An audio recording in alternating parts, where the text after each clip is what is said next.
Sainte Rita de Caccia. Une enfant prédestinée. Nous sommes en 1380, à Caccia, petit village dont brille dans les monts Apennins, à 150 km environ au nord de Rome, au hameau de Roccaporena. C'est dans cet endroit que vit le ménage d'Antonio Lotti et Amata Mancini, des époux qui s'aiment tendrement et qui font l'édification de leur entourage. Ils pratiquent fidèlement les vertus évangéliques. En particulier, ce sont des artisans de paix.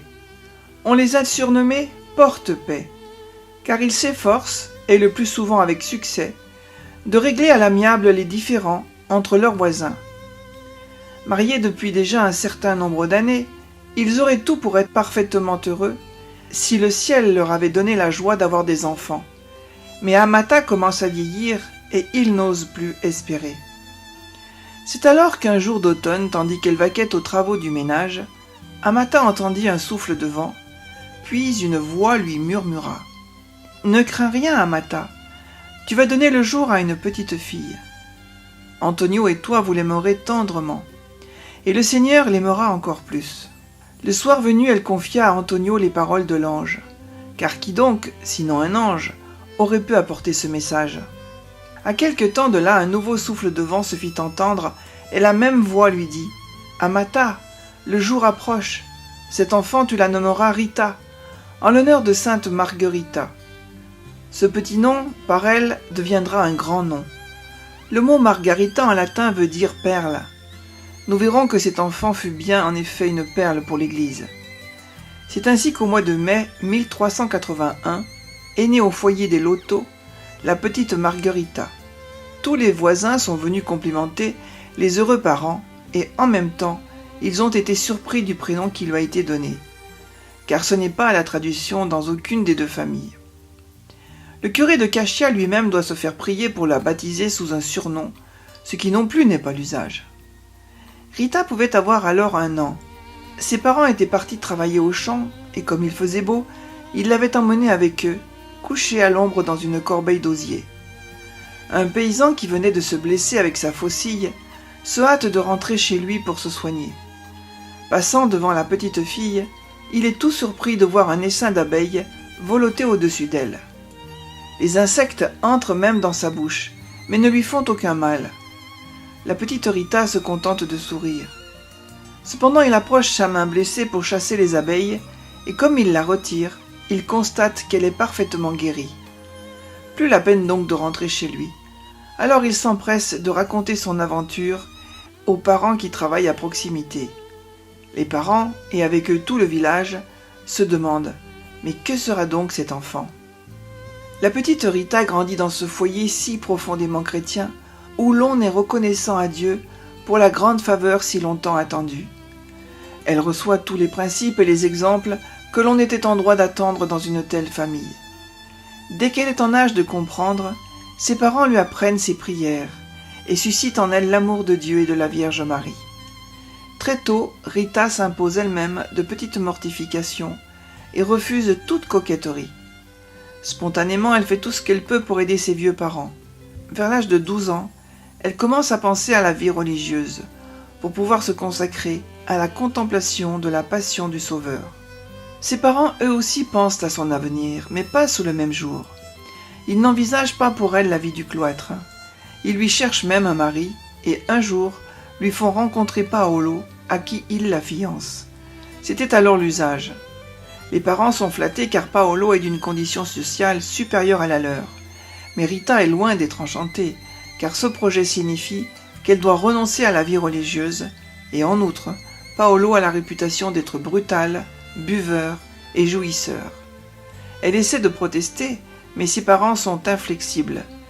Et puisqu'ils en ont décidé ainsi, elle croit y voir la volonté de Dieu, se disant qu'il ne la juge sans doute pas digne d'embrasser l'état religieux.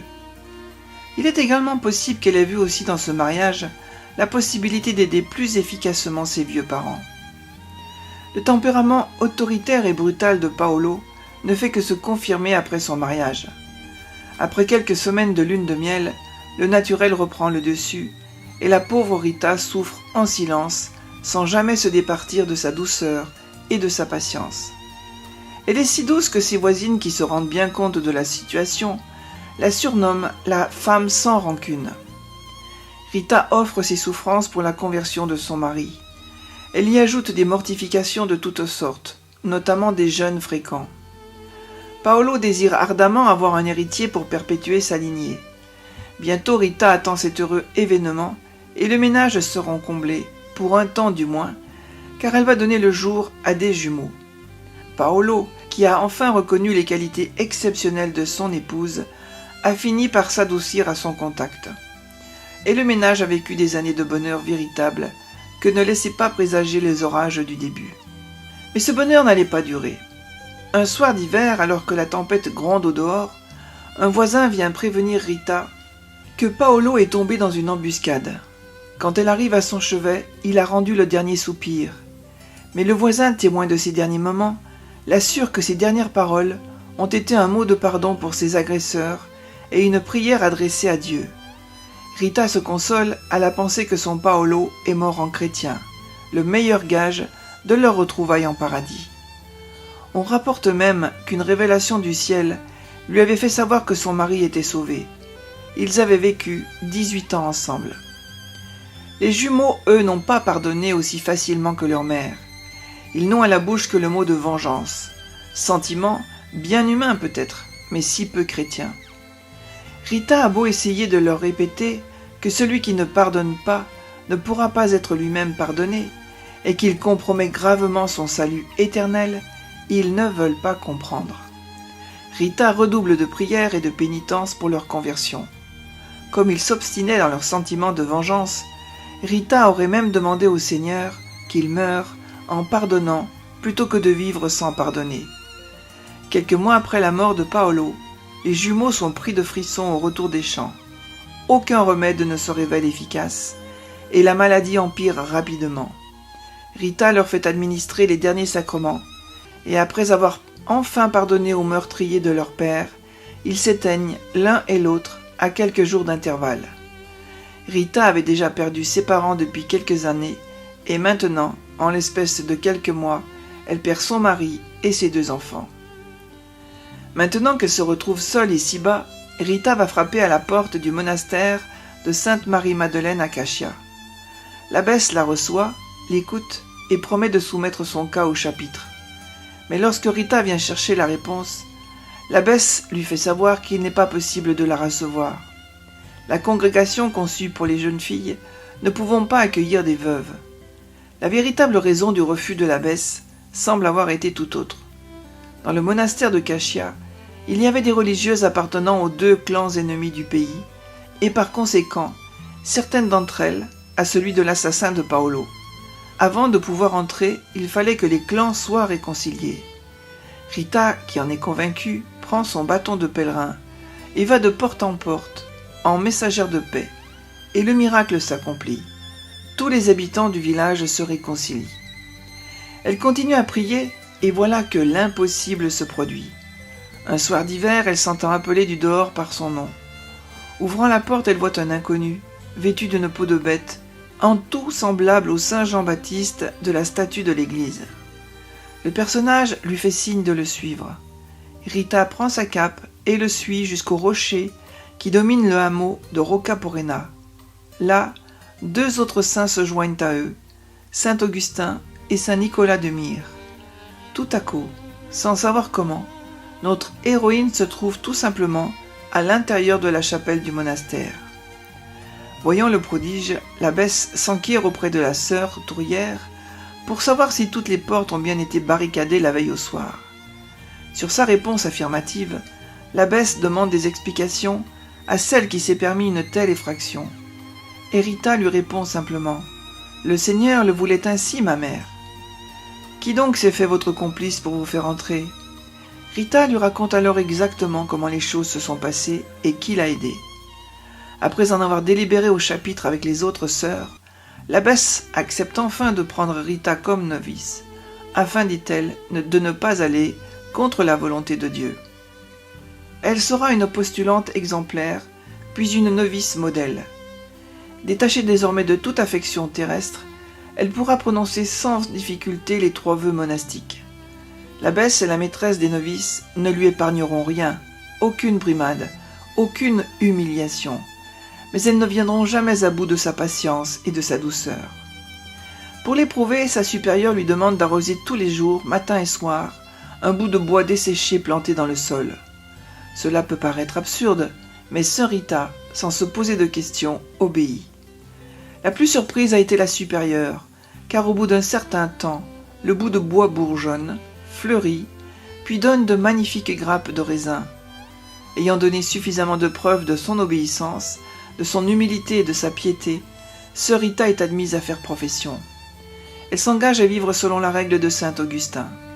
Avec ses sœurs, la nouvelle professe va pouvoir sortir pour secourir les pauvres et les malades. Elle a pour cela un véritable don. Sœur Rita veut se conformer en tout à son divin maître. Pour souffrir comme lui, elle porte un cilice, se flagelle plusieurs fois par jour, au point qu'un jour ses sœurs l'ont trouvée évanouie dans sa cellule. Mais pour elle, ce n'est pas encore assez. En 1443, de Carême est prêché à la paroisse par un franciscain célèbre de l'époque. Tout Cachia veut l'entendre et les sœurs du monastère font partie de l'auditoire. Le vendredi saint, comme il commente avec un réalisme saisissant les douleurs de la passion du Sauveur, sœur Rita supplie le Seigneur qu'au moins une des épines de sa couronne vienne blesser son front.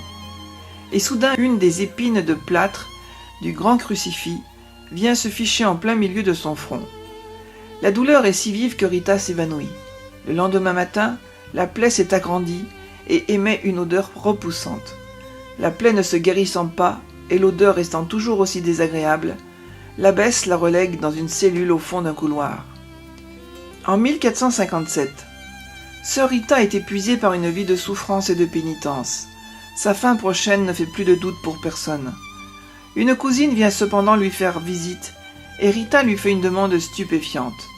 Elle voudrait que sa cousine lui apporte une rose qui, dit-elle, se trouve sur le rosier de son ancien jardin. Comme on est au cœur de l'hiver et que la terre est recouverte de neige, on croit qu'elle délire. Néanmoins, la cousine, par curiosité, va voir et, contre toute attente, trouve une rose splendide et délicieusement parfumée. Elle l'accueille et la porte à Rita. Une bouture de ce rosier a été plantée dans le jardin du monastère et depuis 5 siècles, l'arbuste vit toujours. Les forces de sœur Rita continuent à décliner. Un jour, elle reçoit la visite de Notre Seigneur, accompagnée de sa très sainte mère. Comme elle lui annonce, « Quand donc Jésus pourrai-je vous posséder pour toujours ?»